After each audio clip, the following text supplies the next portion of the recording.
Hello friends, welcome back to our YouTube channel jurist master.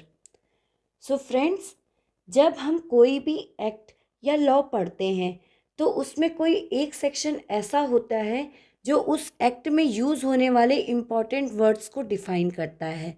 ठीक उसी तरीके से हिंदू मैरिज एक्ट 1955 का सेक्शन 3 इस एक्ट में यूज़ होने वाले इम्पॉर्टेंट वर्ड्स को डिफाइन करता है, जैसे कि custom and usage. Section 3 clause A custom and usage यानी रूढ़ी और प्रथा को डिफाइन करता है। रूढ़ी और प्रथा क्या होते हैं? ऐसी प्रैक्टिसेस जो लंबे समय से पीढ़ी दर पीढ़ी बिना रुके फॉलो की जा रही हो, उसे कस्टम कहते हैं। और सबसे इम्पॉर्टेंट बात इसमें यह होती है कि इसकी कंटिन्यूटी बनी रहना, मतलब किसी भी पीढ़ी में इसे ब्रेक ना किया गया हो और ये बहुत ही लंबे समय से चलती आ रही हो, तो इन्हें कस्टम कहते हैं। Next, section 3 clause B district court को डिफाइन करता है। अब डिस्ट्रिक्ट कोर्ट क्या होता है? किसी क्षेत्र में आने वाले सिविल न्यायालय जिसे स्टेट गवर्नमेंट ने अपने ऑफिशियल गजट में नोटिफाइड किया हो, डिस्ट्रिक्ट कोर्ट कहलाते हैं। Section 3 clause C full blood and half blood को डिफाइन करता है। आइए जानते हैं फुल ब्लड क्या होता है।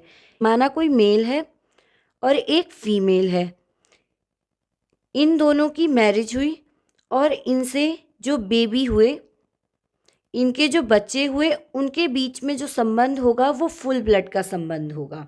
आइए जानते हैं हाफ ब्लड क्या होता है। एक मेल का एक से ज़्यादा फीमेल पार्टनर के साथ जो बच्चे होते हैं, उन बच्चों के बीच संबंध हाफ ब्लड का संबंध कहलाता है। जैसे कि आइए एग्जाम्पल के थ्रू समझते हैं।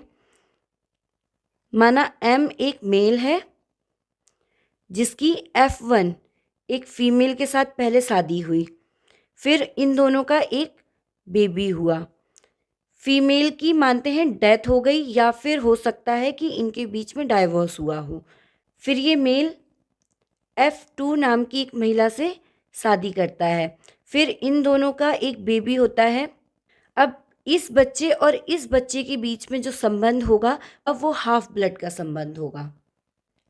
फुल ब्लड में एंसेस्टर और एंसेस्ट्रेस के बच्चों के बीच में जो संबंध होता है वो फुल ब्लड का संबंध होता है।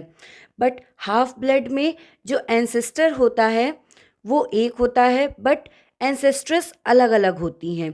मीन्स मदर अलग अलग होंगी बट फादर एक ही होगा। ऐसे बच्चों के बीच में जो रिलेशन होता है वो हाफ ब्लड का होता है। अब जानते हैं यूट्रिन ब्लड। सेक्शन 3 का क्लॉज डी यूट्रिन ब्लड को डिफाइन करता है। यूट्रिन ब्लड क्या होता है? एक फीमेल पार्टनर का एक से ज़्यादा मेल पार्टनर के साथ पैदा हुए बच्चों के बीच में जो संबंध होता है वो यूट्रिन ब्लड का होता है।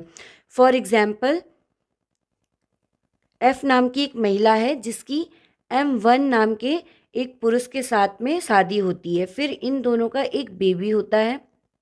माना एम की डेथ हो जाती है या हो सकता है इनके बीच में डाइवोर्स हुआ हो, फिर एफ M2 नाम के एक व्यक्ति से शादी करती है, फिर इन दोनों का एक बेबी होता है। अब इस बच्चे और इस बच्चे के बीच में जो संबंध होगा वो यूट्रिन ब्लड का संबंध होगा, बिकॉज इनकी एंसेस्ट्रेस एक ही है बट एंसेस्टर्स अलग अलग हैं। मीन्स माता एक ही है बट पिता अलग अलग हैं, इसलिए इनके बीच में यूट्रिन ब्लड का संबंध होगा। सेक्शन 3 क्लॉज ई प्रिस्क्राइब्ड, इसका मतलब है कोई भी रूल्स जो निर्धारित किए गए हैं इस एक्ट के आधार पर। नेक्स्ट, सेक्शन 3 क्लॉज एफ का सब क्लॉज 1 सपिंडा रिलेशनशिप को डिफाइन करता है।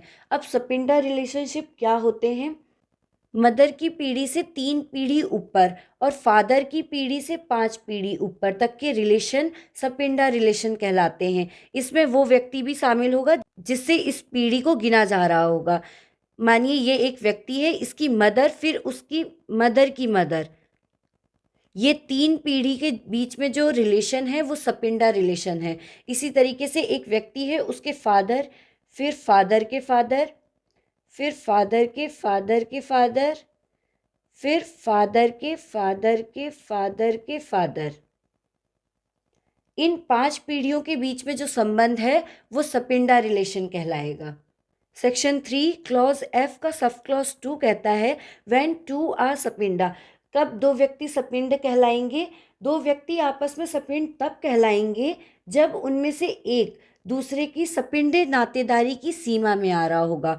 मान लीजिए ये एक व्यक्ति है और इसका इस व्यक्ति से जो संबंध होगा वो सपिंड रिलेशन कहलाएगा, बिकॉज ये एक दूसरे की सपिंड नातेदारी की सीमा में आ रहे हैं। अगर 5 पीढ़ी के बाद का कोई व्यक्ति होगा तो वो इसके साथ सपिंड नहीं कहलाएगा। फादर की 5 पीढ़ी तक ही सपिंड कहलाएंगे और मदर की 3 पीढ़ी तक ही सपिंड होगा।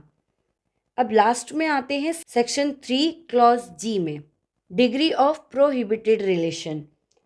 दो पर्सन्स के बीच में डिग्री ऑफ प्रोहिबिटेड रिलेशन तब आएंगे अगर वो व्यक्ति एक दूसरे के लीनियर असेंडेंट होंगे, मीन्स ऊपर की पीढ़ी के पूर्वज होंगे, या फिर अगर कोई व्यक्ति उसके वंशज का पति या पत्नी है तो भी वो प्रोहिबिटेड रिलेशन में आएंगे। अगर दो व्यक्ति एक दूसरे के भाई, पिता के भाई या माता के भाई, या पिता के भाई की पत्नी, माता के भाई की पत्नी, इनमें से कुछ भी रिलेशन आता है तो वह प्रोहिबिटेड रिलेशन में आएंगे। फिर एक और कंडीशन आती है कि अगर दो व्यक्ति ब्रदर एंड सिस्टर हैं, अंकल एंड नीस हैं, आंट एंड नेफ्यू हैं, या फिर भाई बहन के बच्चे या भाई भाई के बच्चे या बहन बहन के बच्चे हैं, तो वो सारे रिलेशन प्रोहिबिटेड रिलेशन में आएंगे। मीन्स इन सारे रिलेशंस के बीच में शादियां नहीं होंगी। सेक्शन 3 का क्लॉज जी, जिसका एक्सप्लेनेशन डिफाइन करता है, क्लॉज एफ और जी में half blood, full blood, यूट्रेन blood, illegitimate blood या फिर अडॉप्टेड बच्चे, इन सभी को भी रखा जाएगा। मीन्स इन सभी के बीच में भी प्रोहिबिटेड रिलेशन होगा, इन सभी के बीच में भी मैरिज नहीं मानी जाएगी। फिर हिंदू मैरिज एक्ट 1955 के सेक्शन 4 को अगर हम देखें, ये हमें over riding effect of the act, इसके बारे में बताता है। अब ये होता क्या है? यह सेक्शन हमें ये बताता है कि हिंदू लॉ का कोई भी टेक्स्ट, कोई रूल या कोई इंटरप्रिटेशन जो किसी सोसाइटी, कम्युनिटी या फैमिली के थ्रू इस एक्ट के कमेंसमेंट से पहले प्रैक्टिस में रहा हो, जिसके रिस्पेक्ट में कोई प्रोविज़न बना हो, तो उस कस्टम के इफ़ेक्ट को सीज कर दिया जाएगा। मीन्स उसे नहीं माना जाएगा, उसे प्रभावहीन कर दिया जाएगा। फॉर इंस्टेंस, जैसे हम देखते हैं कि एंशियंट टाइम में पॉलीगेमी और पॉली हस्बेंड्री पॉपुलर थे, बट हिंदू मैरिज एक्ट 1955 के इन्फोर्समेंट के बाद ये सभी वॉइड और पनिशेबल हो गए। जैसे कि आप देखेंगे कि अगर आप पॉलीगेमी करते हैं तो आप सेक्शन 17 के अंदर पनिशेबल होंगे। सो फ्रेंड्स, आज हमने हिंदू मैरिज एक्ट 1955 के सेक्शन 3 और सेक्शन 4 को समझा। अगर आपको वीडियो पसंद आई है तो प्लीज़ लाइक करें, चैनल को सब्सक्राइब करें और वीडियो को शेयर करना ना भूलें। धन्यवाद।